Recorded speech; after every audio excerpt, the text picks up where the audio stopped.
আসসালামু আলাইকুম। আমি মোজাহিদুল ইসলাম, অর্ডিনারি স্কুলে আপনাদের সবাইকে স্বাগতম। আজকে আমি ফিজিক্সের সরল দোলন গতি এই অধ্যায়টি নিয়ে আলোচনা করব।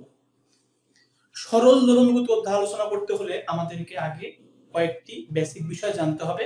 বিষয়গুলো হচ্ছে পর্যায় গতি বা দোলন গতি, সরল দোলক, সেকেন্ড দোলক, সেকেন্ড দোলকের দৈর্ঘ্য। ফার্স্টে আমরা পর্যায় গতি বা দোলন গতি বিষয়টি নিয়ে আলোচনা করব। পর্যায় গতি বা দোলন গতি। পর্যায় গতি বা দোলন গতি কাকে বলে? কোনো একটি বস্তুর গতি নির্দিষ্ট সময় পর পর যদি পুনরাবৃত্তি হয়, অর্থাৎ কোনো একটি বস্তুর গতির নির্দিষ্ট সময় পর পরে পুনরাবৃত্তি ঘটে, অর্থাৎ গতিটি পুনরায় নতুন করে শুরু হয়, অর্থাৎ একদিকে গতিটি একবার হবে, বিপরীত দিকে ওই বস্তুটির গতি আরেকবার হবে, তাকে বলা হয় পর্যায় গতি বা দোলন গতি। 2 নম্বর বিষয় হচ্ছে সরল দোলক। সরল দোলক। সরল দোলক কাকে বলে? একটি প্রসারণশীল সুতার সাহায্যে যদি একটি ভারী বস্তুকে ঝুলিয়ে দেওয়া হয়, তাহলে সুতা সহ ওই বস্তুটিকে বলা হয় সরল দোলক। এরপর আমাদের আলোচ্য বিষয় সেকেন্ড দোলক কাকে বলে? সেকেন্ড দোলক।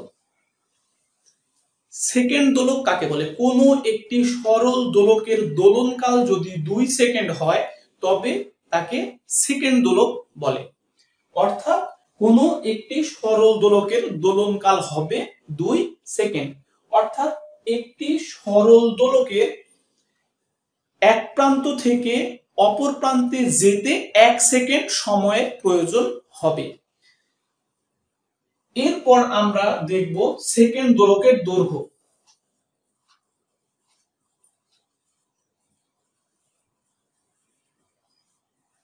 দোলকের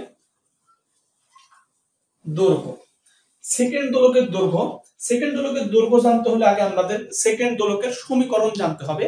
সেকেন্ড দোলকের সমীকরণ হচ্ছে t = 2π√L/g। এক্ষেত্রে t দ্বারা বোঝায় সময় বা দোলনকাল। দোলনকাল। g হচ্ছে অভিকর্ষ ত্বরণ, আর এই এলটি হচ্ছে সেকেন্ড দোলকের দৈর্ঘ্য। সেকেন্ড দোলকের দৈর্ঘ্য। তাহলে আমরা এই সমীকরণ থেকে সেকেন্ড দোলকের দৈর্ঘ্য বের করতে পারি। আজকে এ পর্যন্তই। আগামী ক্লাসে আমরা বাকিটুকু আলোচনা করব ইনশাআল্লাহ। আসসালামু আলাইকুম।